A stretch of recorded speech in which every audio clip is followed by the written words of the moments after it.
Hello दोस्तों, नमस्कार, आदाब, सत श्री अकाल। क्या हाल है आप लोगों के? उम्मीद करता हूँ अच्छे होंगे, सब कुछ कुशल मंगल होगा, सुरक्षित होगा।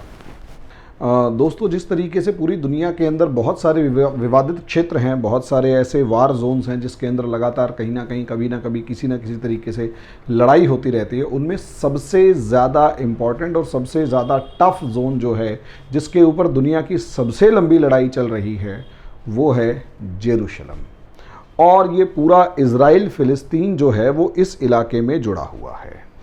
अगर आप मोटे तौर पर देखते हैं तो इस जेरूशलम विवाद को अगर हम समझने की कोशिश करें तो आपको काफ़ी कुछ अलग तरीके से यहाँ पर समझ में आएगा कि असलियत में ये पूरा टेरिटरी अगर आप यहाँ से देखते हैं तो लेबनान, इज़राइल, फ़िलिस्तीन से लेकर ये पूरा टेरिटरी और यहाँ तक कि इधर ये पूरा रीजन जो है ये डिस्टर्ब्ड है। अगर आप इसमें देखते हैं, इस पूरे डिस्टर्ब्ड रीजन में अगर आप देखेंगे तो यहाँ आपको सबसे ज़्यादा इम्पॉर्टेंट लोकेशन इस जेरूशलम की मिलेगी और जेरूशलम के ऊपर सबसे ज़्यादा टर्मोइल मिलेगा, सबसे ज़्यादा लड़ाई मिलेगी। इसके पीछे दुनिया को 99% दुनिया का मानना है कि ये सिर्फ और सिर्फ रिलीजन के नाम पर लड़ाई हो रही है। और इस रिलीजन को देखा जाए तो इसके पीछे 3 अलग अलग रिलीजन्स जो हैं वो इस टेरिटरी या इस शहर के ऊपर अपना दावा ठोकते हैं या दावा करते हैं। उनमें सबसे पहला नाम ज्यूज़ का आता है, दूसरे जो हैं वो क्रिश्चियंस आते हैं और तीसरे जो हैं वो इस्लाम को मानने वाले आते हैं। और क्रिश्चियनिटी दुनिया का सबसे बड़ा धर्म और इस्लाम दुनिया का दूसरा सबसे बड़ा धर्म, ये तीनों के तीनों जो हैं वो अपने आप को इस जेरूशलम से जुड़ा हुआ मानते हैं। और महज 5 किलोमीटर के इलाके के अंदर, जेरूशलम के अंदर 5 किलोमीटर के इलाके के अंदर तीनों के अपनी अपने धर्मों के सबसे बड़े जो धार्मिक स्थल हैं, जो रिलीजियस प्लेसेस हैं, वो मौजूद हैं। जैसे ज्यूज़ के एंशियंट टेम्पल की जो वेस्टर्न वॉल है वो यहाँ मौजूद है। उसी के साथ में जो चर्च है, जो क्रिश्चियंस की सबसे बड़ी और सबसे पुरानी चर्च है, वो मौजूद है। और उसके साथ साथ अल अक्सा मस्जिद यहाँ पर मौजूद है। तो लोगों को यानी दुनिया को ये लगता है कि यहाँ इसके ऊपर 3 अलग अलग धर्म लड़ रहे हैं और तीनों धर्मों का यहाँ पर अपना दावा है। और सबसे ज़्यादा मजबूत दावा किसी टाइम पर अरब कंट्रीज़ का होता था, लेकिन अब इस जेरूशलम के ऊपर सबसे ज़्यादा आक्रामक जो दावा है वो इज़राइल का है, यानी ज्यूज़ का है। तो यहाँ आपको लड़ाई नज़र आ रही है इज़राइल और अरब कंट्रीज़ की, जो 1948 से लड़ना शुरू हुए, उससे पहले दंगे से, लेकिन उसके बाद 6 बड़ी लड़ाइयाँ लड़ चुके हैं। और छोटी बड़ी अगर लड़ाइयों की काउंटिंग की जाए तो लगभग 22 बार, 22 टाइम्स ये देश आपस में एक दूसरे के आमने सामने आ चुके हैं। और डेडलीस्ट वॉर्स में से एक लड़ा गया। एक लड़ाई तो ऐसी जिसमें 20,000 के करीब जॉर्डन के सिपाही और नागरिक मारे गए। ऐसी सिचुएशन में आप देख सकते हैं कि ये कितना ज़्यादा डिस्टर्ब्ड इलाका होगा। तो क्या ये सारी लड़ाइयाँ सिर्फ और सिर्फ रिलीजन के लिए हो रही हैं? तो इसे आप भूल जाइए। इसका सिर्फ a small part is religion is here. ये इस दुनिया का जो है, इस पूरे डिस्प्यूट का एक छोटा सा हिस्सा जो है, एक छोटा सा जो पार्ट है, स्मॉल पार्ट जो है, वही रिलीजन है। बाकी कोई रिलीजन यहाँ पर नहीं है। रिलीजन छोटा सा हिस्सा है। असलियत में अगर देखा जाए तो यहाँ पर आपको रियलिटी को समझना होगा कि असलियत में वास्तविकता क्या है। आप लोगों को रियलिटी को समझना होगा कि असलियत में वास्तविकता क्या है। जिस टाइम आप रियलिटी यानी वास्तविकता समझ गए, आपको सारी सिचुएशंस समझ में आ जाएंगी। असलियत में अगर इस जेरूशलम के रीजन को देखा जाए या इस पूरे रीजन को देखा जाए तो यहाँ तीन चीज़ें बहुत ज़्यादा इम्पॉर्टेंट हैं और रिलीजन उसमें से तीसरा इम्पॉर्टेंट पार्ट है। पहला और दूसरा क्या है समझिए।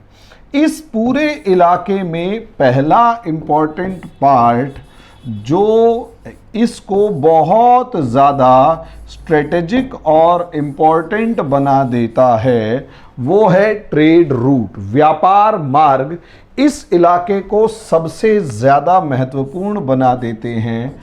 दूसरा जो सबसे ज़्यादा इस एरिया को इम्पॉर्टेंट बनाते हैं वो है रिसोर्सेज यानी संसाधन, जिसमें ऑयल है और जिसमें गैस है। और सारी लड़ाई इस ऑयल और गैस को ध्यान में रखते हुए और ट्रेड रूट पर अपना कंट्रोल रखने के लिए लड़ी गई है।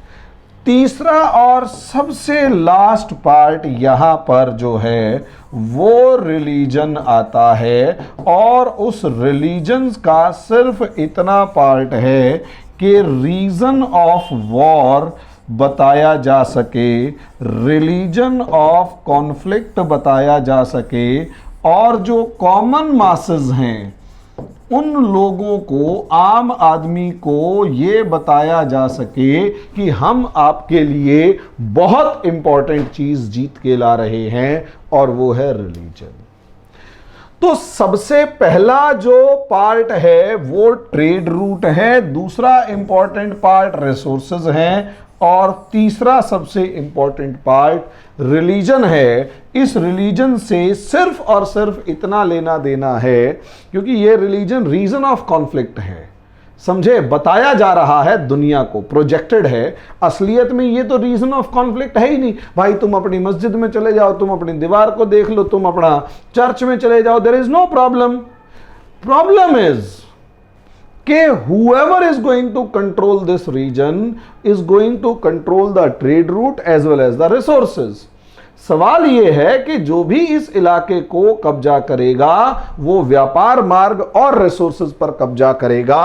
इसका प्रूफ आप इस तरीके से देख सकते हैं कि अगर आप ये एंशिएंट पीरियड में देखेंगे तो एंशिएंट और मिडीवियल पीरियड के अंदर, एंशिएंट और मिडीवियल पीरियड में यानी प्राचीन और मध्यकाल में यदि आप देखते हैं तो ये व्यापार मार्ग, दुनिया के व्यापार मार्ग इस तरीके से आपको यहां पर समझ में आएंगे कि अगर आप इन व्यापार मार्गों को देखते हैं तो यहां आपको ये तो सी रूट्स नजर आएंगे और ये जो हैं ये पूरे का पूरा ये जो रेड कलर का दिखाई दे रहा है ये आपको लैंड रूट नजर आएगा। अगर आप पूरा सी रूट और लैंड रूट को देख रहे हैं तो एक तरफ एशिया यहां नजर आ रहा है और दूसरी तरफ यूरोप यहां पर नजर आ रहा है। तो चाहे चाइना का ये ओल्ड सिल्क रूट हुआ, चाहे इंडिया के रूट्स इस तरीके से हुए, उत्तरापथ दक्षिणापथ वगैरह, चाहे आप सी रूट को देखें, सारे के सारे इसी इलाके से निकल रहे हैं। सारे के सारे रूट्स इसी इलाके से निकल रहे हैं और जितना ज्यादा इस इलाके पर किसी का कंट्रोल होगा, जितना ज्यादा इस इलाके पर किसी का कंट्रोल होगा उतना ज्यादा वो पूरी दुनिया के ट्रेड को कंट्रोल कर पाएगा, पूरी दुनिया के ट्रेड को कंट्रोल कर पाएगा। तो शुरू से इस इलाके पर कब्जे के लिए कोशिशें होती रही हैं। आज भी अगर आप लोग देखते हैं तो पुराने टाइम को भी अगर आप देखेंगे तो ये जो रेड कलर का है ये आपको मेजर ट्रेड रूट नजर आएगा और जो ये रेड कलर का पूरा ट्रेड रूट नजर आएगा और यहां ये पूरा ट्रेड रीजन देखिए कितने सारे ट्रेड पॉइंट्स हैं जितने ज़्यादा ट्रेड पॉइंट्स उतना ज़्यादा रेवेन्यू, और जितना ज़्यादा रेवेन्यू उतना ज़्यादा स्ट्रॉन्ग स्टेट होगा। और इसीलिए हर कोई पैसे को कंट्रोल करने के लिए, आप ये देखिए ना, इंडिया में इतने ट्रेड पॉइंट्स नहीं हैं, बड़े इलाके में फैले हुए हैं। चाइना में इधर ट्रेड पॉइंट्स फैले हुए हैं, बाकी ट्रेड रूट पर हैं। लेकिन यहां अगर आप देखेंगे तो छोटे से इलाके के अंदर इतने सारे ट्रेड पॉइंट्स हैं कि यहां कितना ज्यादा रेवेन्यू जनरेट होता होगा, ये आप लोग सोच सकते हैं। अल्टीमेट लेवल पर ट्रेड रूट पैदा होगा। ये आपको तीसरे फॉर्म में, जो आज का अगर आप देखेंगे 1400 से 1800 यानी मिडीवियल पीरियड के अंदर भी ये जो पार्ट है ये उतना ही इंपॉर्टेंट बना हुआ था। हालांकि अल्टरनेट रूट निकला, लेकिन अभी भी ये बहुत ज्यादा इंपॉर्टेंट बना हुआ था। और ऐसी सिचुएशन में आज भी अगर belt and road initiative of China देखते हो, belt and road initiative of China अगर आप लोग देखते हो, तो ये इलाका आज भी बहुत ज्यादा इंपॉर्टेंट बना हुआ है ट्रेड के मामले में। ऐसी सिचुएशन में आप देख सकते हैं कि यहां असलियत में ये जो पूरा टेरिटरी है ये अपनी जियो पॉलिटिकल इंपॉर्टेंस लेकर बैठा हुआ है। और क्योंकि ये अपनी जियो पॉलिटिकल इंपॉर्टेंस लेकर बैठा हुआ है, इसीलिए दुनिया की सभी ताकतें यहाँ पर अपना डायरेक्ट या इनडायरेक्ट कंट्रोल करने की पूरी कोशिश करती हैं। और इसी चाल के तहत यूनाइटेड किंगडम ने जब 1920 के आसपास देखा कि फर्स्ट वर्ल्ड वॉर के बाद उसकी हालत कमज़ोर हो रही है, खराब हो रही है, और वो पहले जितना दुनिया के ऊपर कंट्रोल नहीं रख पाएगा, इसलिए उसने क्या किया, उसने जानबूझकर इस एरिया में एक सीड ऑफ डिस्प्यूट बनाया। और वो सीड ऑफ डिस्प्यूट था यहाँ पर इज़राइल यानी ज्यूज़ को बसाना, और ज्यूज़ को जानबूझकर मेजॉरिटी में ट्रांसफ़र कर देना। और इस मेजॉरिटी में इस तरीके से ट्रांसफ़र कर देना ताकि उन्हें रीज़न ऑफ कॉन्फ्लिक्ट मिल जाए। मेजॉरिटी में इस्टेब्लिश कर देना ताकि रीज़न ऑफ कॉन्फ्लिक्ट मिल जाए, रीज़न ऑफ इंटरफेरेंस कॉन्फ्लिक्ट मिले, और उस रीज़न ऑफ कॉन्फ्लिक्ट से अपॉर्चुनिटी टू इंटरफेयर हो, अपॉर्चुनिटी टू इंटरफेयर मिले। और जैसे ही हस्तक्षेप करने का मौका मिले, अपने जो वेस्टेड इंटरेस्ट्स हैं, जो हित हैं, उनको बाहर लाया जा सके और उनको समझा जा सके। तो दोस्तों, असलियत में ये सारा ड्रामा जो क्रिएट किया हुआ है, ये सिर्फ और सिर्फ ब्रिटिशर्स का किया हुआ है विद अमेरिकन सपोर्ट से ब्रिटेन ने ये इस तरीके का डिस्प्यूट क्रिएट कर दिया कि 1920 से लेकर 2020 तक ये पूरा इलाका आज भी शांत नहीं हुआ है। और मजे की बात ये, आज भी अब्राहम अकॉर्ड जब हो रहा है, आज भी जब अब्राहम अकॉर्ड हो रहा है, तो इस अब्राहम अकॉर्ड में अमेरिका सबसे ज्यादा अपनी पीठ थपथपा रहा है कि देखो मैंने शांति स्थापित करी। अबे गधों, ये बताओ कि यहां ये डिस्प्यूट किसने क्रिएट किया? अच्छे खासे शांति से फिलिस्तीनी लोग रह रहे थे, अच्छे खासे शांति से अरब के लोग रह रहे थे, लेकिन डिस्प्यूट क्रिएट करने वाले जो गंदे इंसान थे, राजनीतिज्ञ लोग थे, वो क्या थे? यही लोग थे। कौन? अमेरिका और यूनाइटेड किंगडम। जब इनको लगा कि इनकी सत्ता जाने वाली है, तो इन्होंने अपनी सत्ता को बचाने के लिए जानबूझ के ऐसे बीज बोए जो आज तक वो पूरा इलाका डिस्टर्ब्ड है। 6 छोटी लड़ाइयां, 6 बड़ी लड़ाइयां, 22 छोटी लड़ाइयां लड़ चुका है।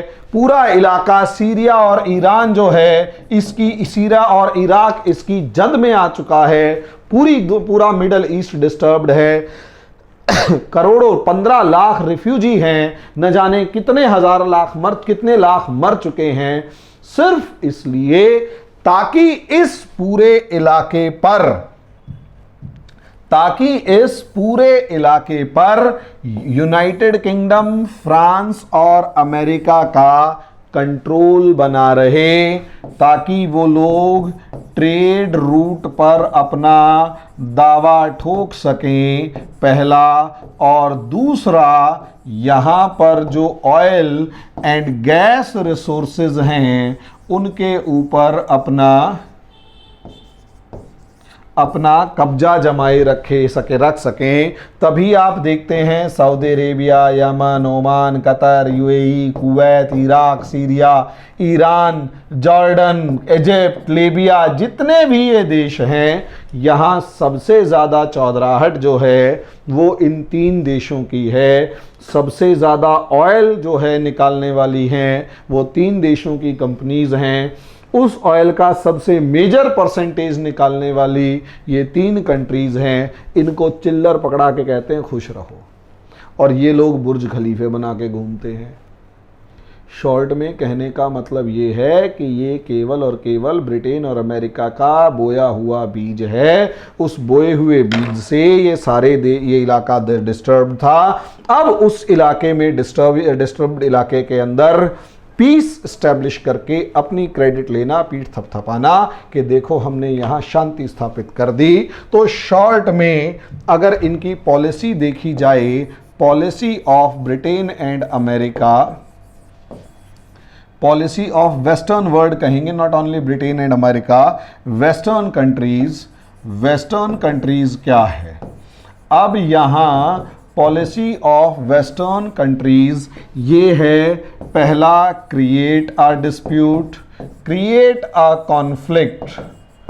पहले कॉन्फ्लिक्ट क्रिएट करो और उसके बाद वेज वॉर, लड़ाई करो।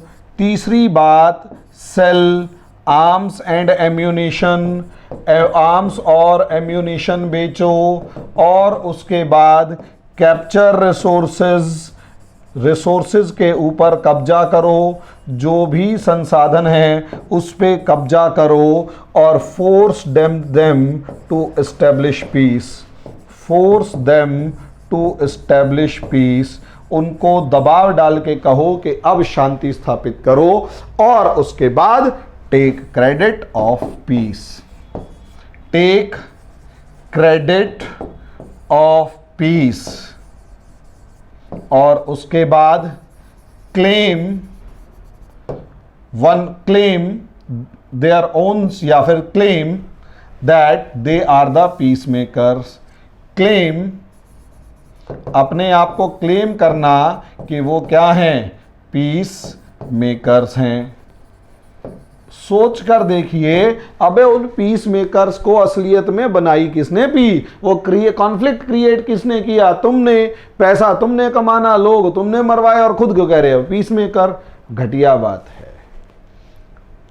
सच्चाई को समझें, फाइंड आउट द रियलिटी, वास्तविकता को पहचानो, आपको बहुत सारी चीजें समझ में आ जाएंगी। धन्यवाद।